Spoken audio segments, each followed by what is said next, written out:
अस्सलामुअलैकुम students, I hope all of you are doing fine. So आज हम discuss करते हैं स्टैटिक्स 630 लेक्चर नंबर 1। सो आज हम डिस्कस करेंगे रिसर्च क्या होता है, रिसर्च की टाइप्स क्या हैं, फर्दर रिसर्च की एग्जांपल्स को देखेंगे, देन सोशल रिसर्च को देखेंगे और मुख्तलिफ इस टॉपिक के एस्पेक्ट्स को देखेंगे। चलिए अब मैं वीडियो को स्टार्ट करता हूँ। पहला हमारा टॉपिक है रिसर्च क्या होता है। देखिए, रिसर्च के अंदर सर्वेज इंक्लूड होते हैं, इंटरव्यूज़ इंक्लूड होते हैं, एक्सपेरिमेंट्स इंक्लूड होते हैं। रिसर्च का बेसिक जो पर्पस है, बेसिक जो मकसद है कि हम किसी चीज़ के बारे में इंफॉर्मेशन को कलेक्ट करें, चाहे वो इंफॉर्मेशन सर्वेज के ज़रिए कलेक्ट हो, इंटरव्यूज़ के ज़रिए हो, एक्सपेरिमेंट्स के ज़रिए हो।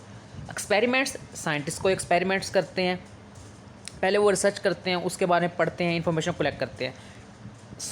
इंटरव्यूज़ मतलब हम मुख्तलिफ लोगों का इंटरव्यू लेते हैं, सोशली इंटरव्यू लेते हैं।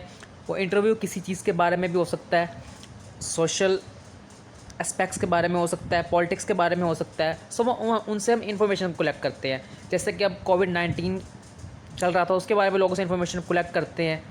ये सारा इंटरव्यूज़ में आता है। सर्वेज़ वगैरह मुख्तलिफ होते हैं, गैलप सर्वेज़ होता है, मुख्तलिफ सर्वे होता है, उसमें भी मुख्तलिफ इन्फॉर्मेशन होती है।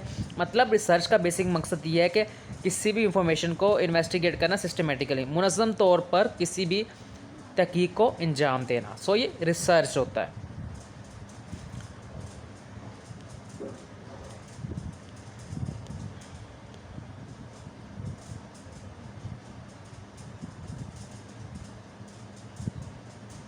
जी, रिसर्च की एग्जांपल को देखते हैं हम लोग। A project to cure cancer. देखिए, साइंटिस्ट हैं, डॉक्टर्स हैं, वो एक प्रोजेक्ट बनाते हैं कि कैंसर को क्योर करें। सबसे पहले उसके बारे में इन्वेस्टिगेशन करेंगे, सिस्टमेटिकली इन्फॉर्मेशन को कलेक्ट करेंगे, मुख्तलिफ पेशेंट्स को देखेंगे, पेशेंट्स का रिकॉर्ड देखेंगे, कौन सा कैंसर की क्या स्टेजेस हैं, क्या उसकी कंडीशन है, सिम्टम्स वगैरह हैं। एक एग्जांपल और लेते हैं, रिसर्च अबाउट पॉपुलेशन। देखिए, पॉपुलेशन के बारे में जो रिसर्च होती है, सेंसस होता है। सोशल रिसर्च क्या होती है? जो सोशल साइंटिस्ट रिसर्च करते हैं इंफॉर्मेशन अबाउट सोसाइटी, मतलब साइंटिस्ट इंफॉर्मेशन लेते हैं सोसाइटी के बारे में, सोशल साइंटिस्ट या लोग इंफॉर्मेशन लेते हैं सोसाइटी के बारे में। सोशल रिसर्च होता है। सोशल रिसर्च की एग्जांपल इस तरह ले सकते हैं, हमें किसी तरह की जॉब रिक्वायर है, कहीं स्कूल में एडमिशन रिक्वायर है, हम सोशली उसको सर्च कर सकते हैं, नेट पे सर्च कर सकते हैं, गूगल कर सकते हैं। सोशल रिसर्च होता है ये। मतलब समाजी तौर पर ये सोशली किसी चीज़ को के बारे में इंफॉर्मेशन को कलेक्ट करना। ये सोशल रिसर्च होता है।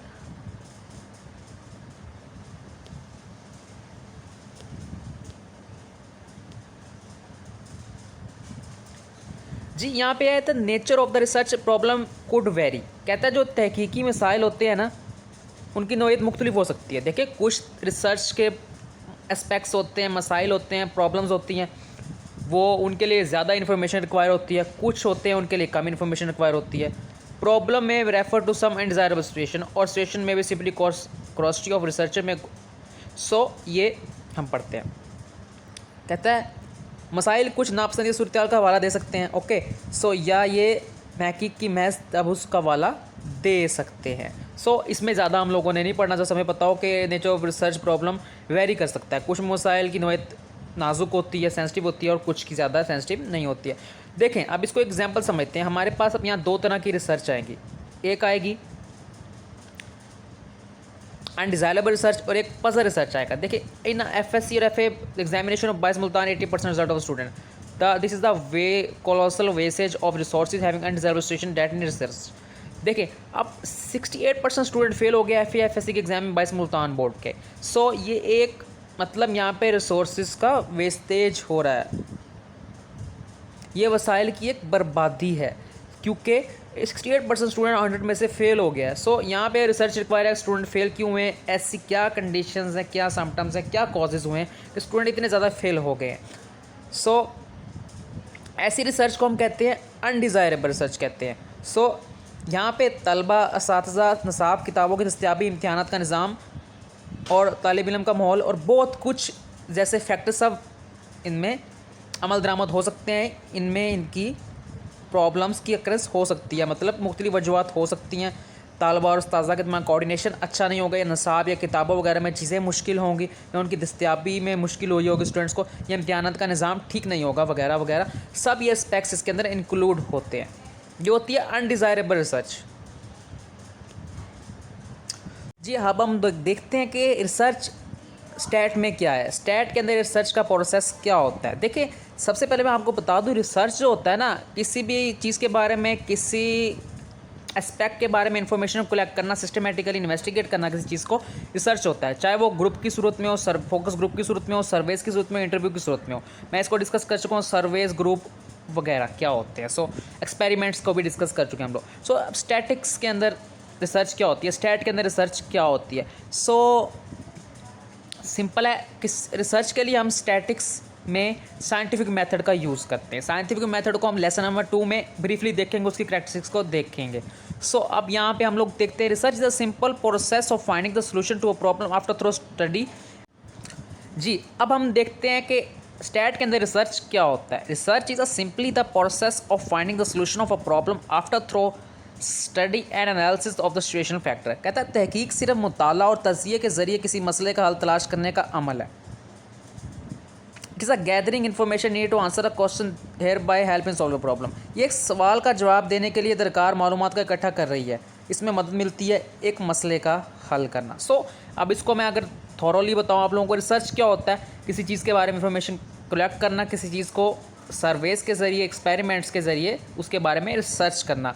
या रिसर्च को हम इस तरह कह सकते हैं, साइंटिफिक मेथड को यूज़ करके हम किसी चीज़ के बारे में इंफॉर्मेशन कलेक्ट करते हैं या इसको इन्वेस्टिगेट करते हैं सिस्टमेटिकली, मुनज़्ज़म तौर पर।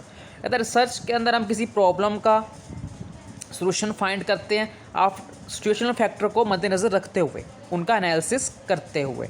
सो तहकीक सिर्फ मुताले और तजिए के ज़रिए किसी मसले का हल तलाश करना है। मतलब तजिए के ज़रिए, प्रेडिक्शन के ज़रिए, एनालिसिस के ज़रिए और स्टडी के ज़रिए, डिटेल स्टडी के ज़रिए हम किसी मसले का हल तलाश करें। सो यहाँ पे ये रिसर्च आता है। मतलब किसी सवाल का अगर हम जवाब दे रहे हैं, सो ये आंसर दे रहे हैं हम, इंफॉर्मेशन की बिना पे हम किसी सवाल का जवाब दे रहे हैं, हमारे पास किसी इंफॉर्मेशन है, हमारे से किस तरह का सवाल पूछा जाता है, सो वो सवाल पे मैटर करता है। सो हम इस क्वेश्चन का अगर आंसर दे रहे हैं, सो अगर हमने उसके पीछे रिसर्च की या उस क्वेश्चन का आंसर देने में, सो हमारे पास रिसर्च है, डिटेल नॉलेज है, सो ये रिसर्च के ज़ुमरे में आएगा। मैंने यहाँ बता दिया आप लोगों को कि अनडिज़ायरेबल रिसर्च क्या होता है, कि हम रिसर्च कहता है मुख्तलिफ नौइयत की हो सकती है। कुछ रिसर्चेज में हमारे पास पॉजिटिव सिचुएशन होगी, कुछ में अनडिज़ायरेबल सिचुएशन होगी। मतलब ऐसी सिचुएशन जहाँ पे हमें प्रॉब्लम का सोल्यूशन फाइंड करने की ज़रूरत है। मतलब मैंने जैसे बताया है कि अगर 68% स्टूडेंट 22 मुल्तान के मैट्रिक के एग्ज़ाम में, एफ ए के एग्ज़ाम फेल होते हैं, तो हमें रिसर्च की ज़रूरत है कि हमारी मतलब कि आखिर प्रॉब्लम कहाँ पे आई है, बुक्स की दस्तियाबी में प्रॉब्लम आई है, एग्जामिनेशन सिस्टम प्रॉब्लम है, कहाँ प्रॉब्लम है, तो उसके बारे में हम रिसर्च करेंगे। क्योंकि यहाँ पे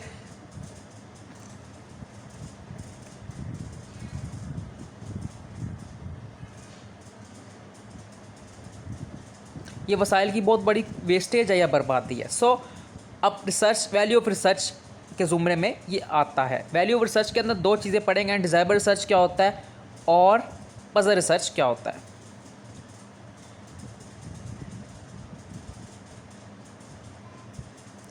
सो स्टडी में भी carried out to diagnose situation. कहते मैंने वही बात तो आप लोगों को बताई है कि एक हम एक स्टडी करेंगे, एक्सपेरिमेंट करेंगे, एक रिसर्च करेंगे कि ऐसी सिचुएशन, डिज़ायरेबल सिचुएशन क्यों आई है। सो इसको आप लोग पढ़ लीजिएगा, ज़्यादा इसमें आपको पजल होने की ज़रूरत नहीं है। सो सूरत हाल की तशरीह करने के लिए एक मुताला किया जा सकता है और इस पर अमल दरामद की जाने वाली सिफारिशात तालबा के बड़े पैमाने पर नाकामी की नापसंदीदा सूरत पर काबू पा लें। इस इम्तिहान के नतीजे में ये पता चलता है कि लड़कियों ने अच्छी पोजीशन हासिल की है और ये पिछले 2 सालों से हो रहा है। एक शख्स जानता है और जानने के लिए तहकीक करने की कोशिश करता है। चले मैं इसको थॉरोली बताता हूँ।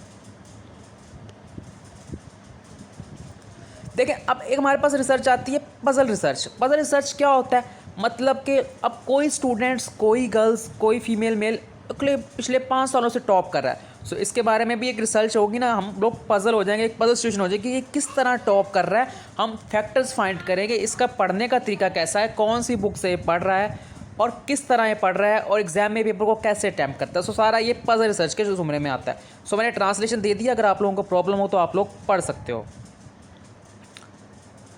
अब लास्ट में हम लोग देखते हैं कि हमारे पास 4 स्टेजेस हैं, ठीक है, वैल्यू ऑफ रिसर्च के। मतलब किसी प्रॉब्लम को आइडेंटिफाई करना, उसके बारे में आइडेंटिफिकेशन करना या अपॉर्चुनिटीज़ के बारे में, और फिर उस प्रॉब्लम को डायग्नोस करना, उसके हल की तरफ जाना और अपॉर्चुनिटीज़ की डायग्नेशन की तरफ जाना, और फिर select and the course of action. मतलब एक एक्शन को इम्प्लीमेंट करना और फिर एवलुएट करना, एक्शन पे अमल दरामद करवाना। सो पुलिसी साज़ों और मनसूबा साज़ों और कारोबारी मैनेजरों और दूसरे स्टेक होल्डर के लिए तहकीक की अहमियत ये है कि फ़ैसला फ्राहम करने के अमल को बेहतर बनाने वाली मालूमात फ्राहम करके गैर यकीनी सूरत को कम करता है। हिकमत अमली की तरक्की और अमदराव से वाबस्ता फ़ैसले साजी का अमल शामिल है। 4 अहम मरासलात है, 4 अहम स्टेजेस हैं। मसाइल या मौके की निशानदेही करना, जैसे मैंने बता दिया कि मसाइल किस तरह के हैं और मौके किस तरह के। मसाइल या मौके की तशखीस और तशखीस, अमल के किसी निसाब का इंतखाब करना और इस पर अमल दरामद करना और एक्शन के अमल के दौरान अंदाज़ा करना। ठीक है, सो ये सारे स्टेजेस हैं। सो मैं रिपीट करवा दूँ, हमने डिस्कस किया रिसर्च क्या होता है। रिसर्च होता है किसी चीज़ को सिस्टमेटिकली इन्वेस्टिगेट करना, उसके ज़रिए हम सर्वेस का भी यूज़ करते हैं, सर्वेस को यूज़ करके रिसर्च करते हैं, इंटरव्यूज़ को यूज़ करके, एक्सपेरिमेंट्स को यूज़ करके।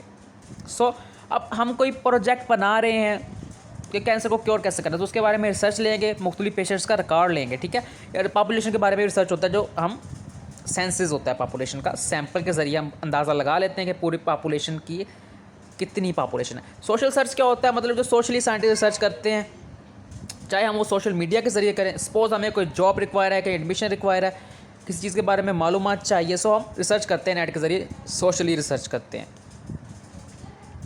वैल्यू ऑफ रिसर्च के अंदर 2 चीज़ें पढ़ी। अनडिज़ायरेबल रिसर्च वो रिसर्च होती है जिसमें हमारे पास अनडिज़ायरेबल सिचुएशन हो। अब मतलब कुछ स्टूडेंट्स अगर वो 68% स्टूडेंट फेल हो गए 100 में से, सो हम रिसर्च करेंगे कि ये रिसोर्सेज की वेस्टेज हुई है, प्रॉब्लम आखिर आई कहाँ है, अवेलेबिलिटी हो, बुक में प्रॉब्लम आई है, एग्जामिनेशन सिस्टम प्रॉब्लम आई है, या कहीं और प्रॉब्लम आई है। और एक सर्च होती है पजल रिसर्च, मतलब कि एक स्टूडेंट है वो 6-7 सालों से पास हो रहा है, अच्छे मार्क्स से पास हो रहा है या टॉप कर रहा है, सो हम देखेंगे कि वो किस तरह टॉप कर रहा है और हम इसका आंसर फाइंड करेंगे कि आखिर ऐसी क्या टेक्निक्स यूज़ कर रहा है, पेपर को कैसे अटैम्प्ट कर रहा है, पेपर को कैसे सॉल्व कर रहा है और उसका एग्जामिनेशन में जाके पेपर को कैसे अटैम्प्ट कर रहा है, कौन सी बुक्स को फॉलो कर रहा है। सो ये सब आता है पजल रिसर्च के ज़ुमरे में। सो आज हमने डिस्कस कर लिए हैं कि वैल्यू ऑफ रिसर्च क्या होता है, पजल रिसर्च क्या है, और हमने डिस्कस किया है अनडिज़ायरेबल रिसर्च क्या है, और स्टेजेस देखे हैं, 4 स्टेजेस देखे हैं इसके, और हमने देखा है स्टार्टिंग में रिसर्च की डेफिनेशन क्या है और रिसर्च की एग्जांपल्स को देखा है। So stay tune for